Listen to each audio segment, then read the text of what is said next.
AngelList. Founders funding founders is one part of what we do, and David, you already gave a very good summary of what our main product that we call Syndicates does. But I walk you through what the environment is in that we're playing and why I think it's interesting, and then I walk you through the history of the company a little bit because, first of all, it's quite entertaining and interesting to see how a company like AngelList, which I'm not just a part of but also a big fan of, came about. And then also because I think it explains the products that we have quite well. So venture capital and the crowd are two things that don't really fit together very well. If you talk to any investor about crowdfunding, they say, yeah, it's very nice to do some market research, it's very nice to do some marketing, and it's very nice for companies that don't get venture capital because they're not good enough to get venture capital, or they're not designed to take venture capital. So there's this number floating around. Supposedly there's about 200 venture fundable companies a year, and there's many more venture funds than that. So you reconcile that, and obviously that means a lot of companies get funded that shouldn't get funded.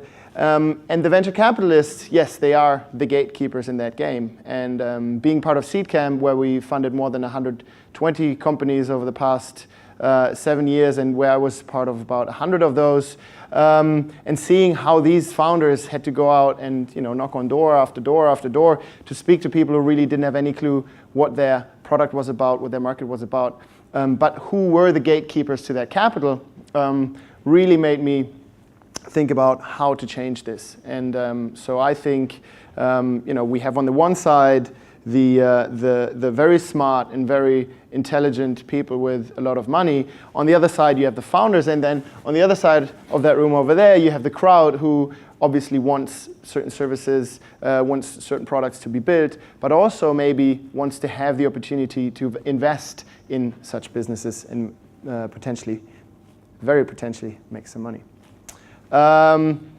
So perspective, I think, seeing at Seedcamp and before in venture capital how that whole thing worked really just made me want to change how it worked, because it's a big fat black box. Nobody knows how it works, especially the founders who go through a fundraising process once, twice, maybe 3 times in their lifetime if they're successful, is a black box that should not exist, because we all should know how we should be able to and how we should fundraise, get money, and build a successful business. So traditionally, and this was before my time, supposedly the VCs had all the money, all the advice, and all the control when building those companies. So back in the 80s or 90s, the VCs were really crucial to building companies. First of all, because it was much more expensive than it is today. You had to buy service, you had to employ a lot of people. Writing code was a lot more complicated than it is today. So a lot of money was needed, and the gatekeepers were even more powerful than they are today. Also, these people were the only people that really could centralize the knowledge around building companies, growing companies, and selling companies. And therefore, they were able to take a lot of the control in those businesses from the founders. Then around 2010, I don't want to point it to a single date, but this is when the great unbundling kind of began. VCs obviously still have the money today. Accelerator programs came about who bundled a lot of the advice into really good programs, into sort of a startup MBA, without which almost no entrepreneur today goes to start their first company.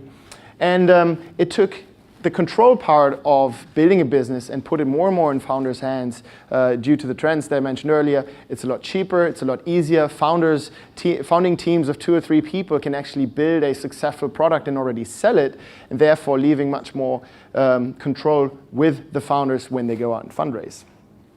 And then today, obviously you have the VCs with a lot of money, but who can wait to later stage to take really big bets in the successful companies. You have angels actually emerging out of the last wave of startups, the really huge successes, Google, Facebook, etc., who actually have enough money, who actually have been there building those companies up and are now able to invest. because the equity culture, especially in the US, much less so in Europe, unfortunately, allows them to earn money even though they wouldn't be the founders of these companies. And then obviously founders still today have more and more control, and I think, and this is what we think at AngelList, the founders will have more and more and more control over the fate of their company in fundraising, building, growing, and exiting their companies. So the best thing we can do is help founders, fund founders, help them build their business, and we're called AngelList, obviously, because angels invest through AngelList in companies. And this is where I can go into how the company came about. Very simple, as I said, there was no information out there about how to raise funds in about the 2005, 6, 7 years.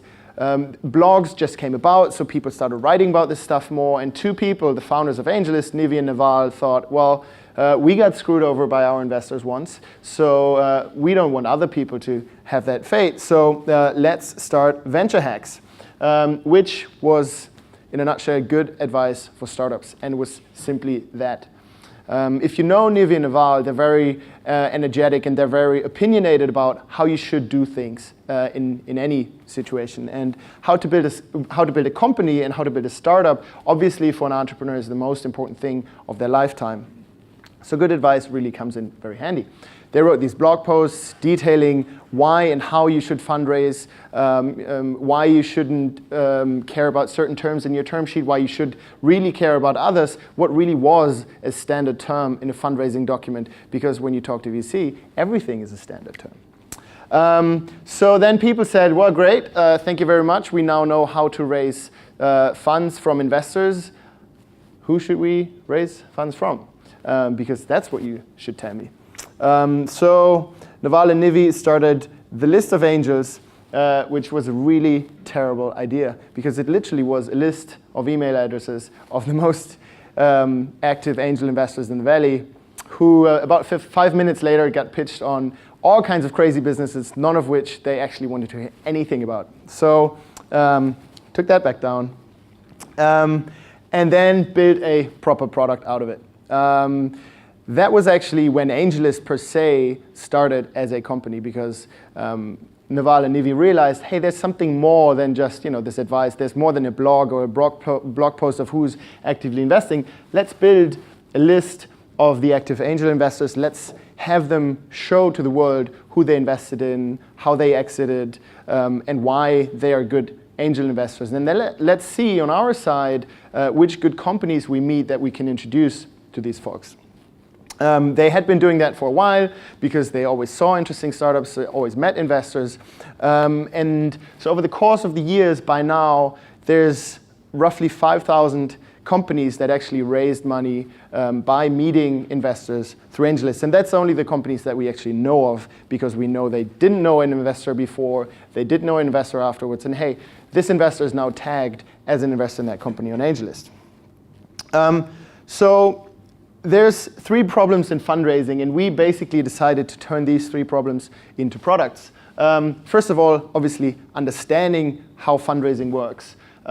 Then how to get investors, how to get good investors, and then how to get good investors fast. Because all an entrepreneur wants to do is build a company, not run around in meetings, answer stupid questions about their business model.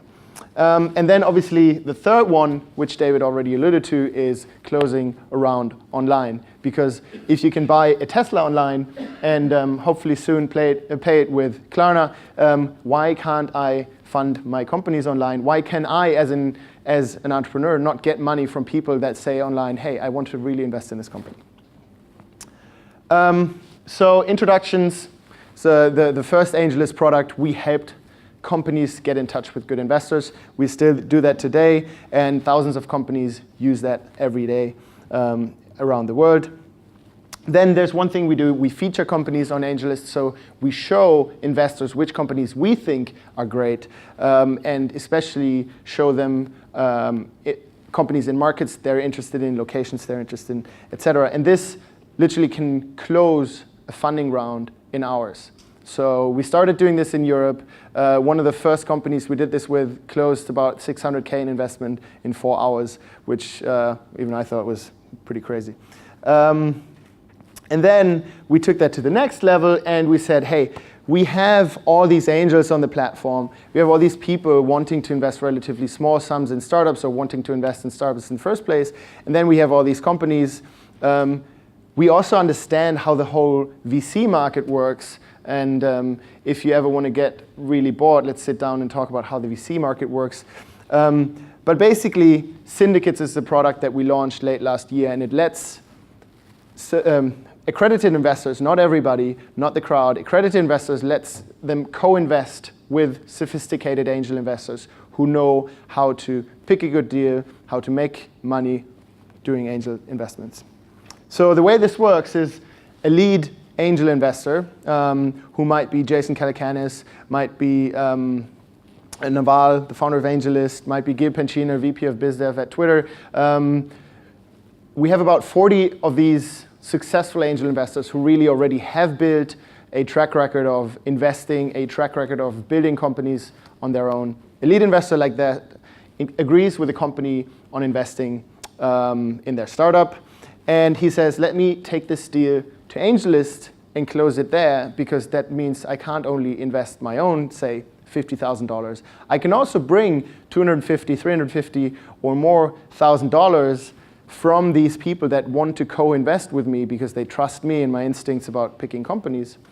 And now I can invest $500,000 into your company. You don't need to go out and speak to 15 other people. We've got the fundraising covered, put a lock on it. The backers then make the reservations and they say, look, this sounds like a good deal, I'm in.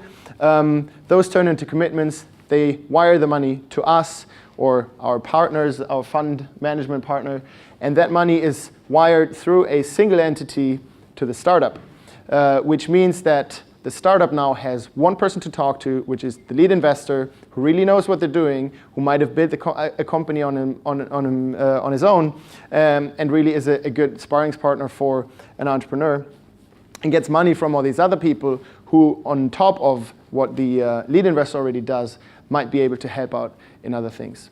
But they're not on the cap table. And this is one of the biggest problems if you talk to entrepreneurs who have maybe 50 or 60 angel investors from a party round in their cap table. It just gets really, really messy. That's why we package these people up and let them co-invest with the lead investor. The startup's very happy because they have all these great leads to invest in their companies. They get money much faster than before. They don't need to talk to that many people, and fundraising goes way faster. So basically, it's for the lead investor an opportunity to raise a fund without a fund. Technically, there is a fund, but they don't need to raise it. They don't especially need to manage it, which is a pain in the butt. So what's very important about it, it's not crowdfunding.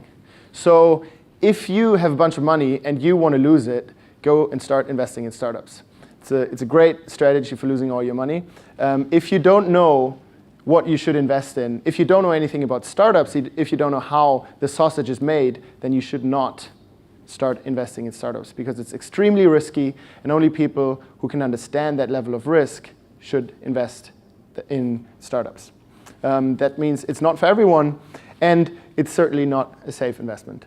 And that is why we allow, not only because the US government only allows us to, also because we think it's a good idea, only to get accredited investors. That means people who have a certain income or net wealth to invest in startups on AngelList. How does it work? As I said, you have a lead angel.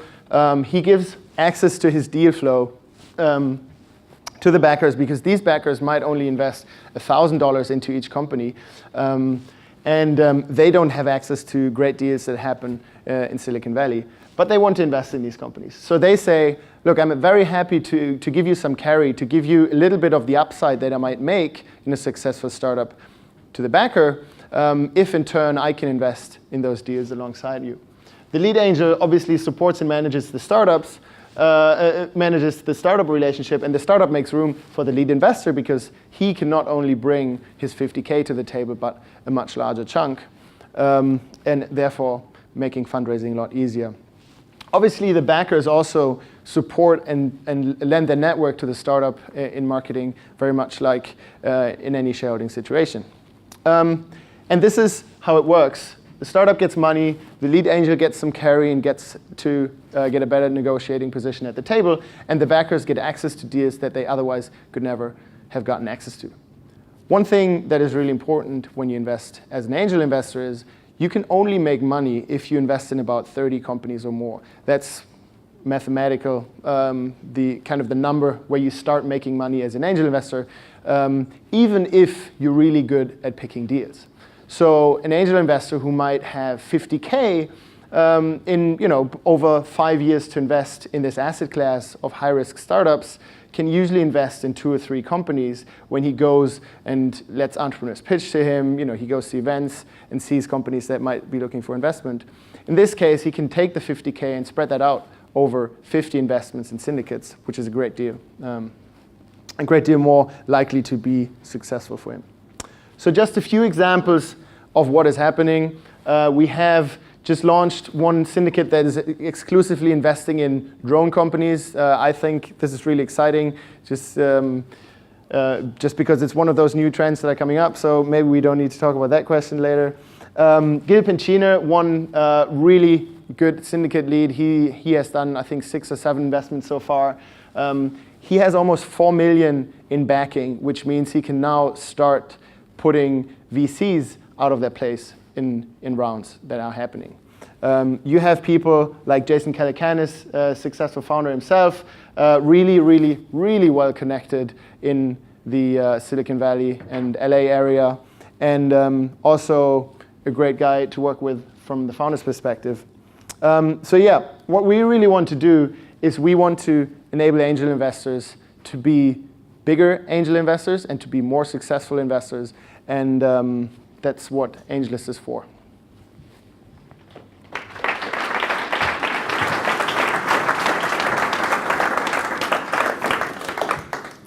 And he doesn't dress like a VC either. I'd got one question, because I know everybody's dying for lunch. When you see established VCs, what reaction do you get? Usually the first question is, do I need to share all my deal flow? Will everybody see what I'm doing? Because obviously that black box is there for a reason. People want, the VCs want to have access to their own proprietary deal flow. They want no one else to see where they're investing. Our philosophy is that that's dead, because all the companies that go fundraising go to events like this. You can walk over there, ask these people for their financial statements, for their product plans for the next few years. Accelerator demo days, blogs, Twitter, etc. There is no proprietary information anymore, and that's only going to get worse. So that's usually my answer to that question. And then they usually try to figure out how to make some money running a syndicate. Philipp from AngelList. Thank you.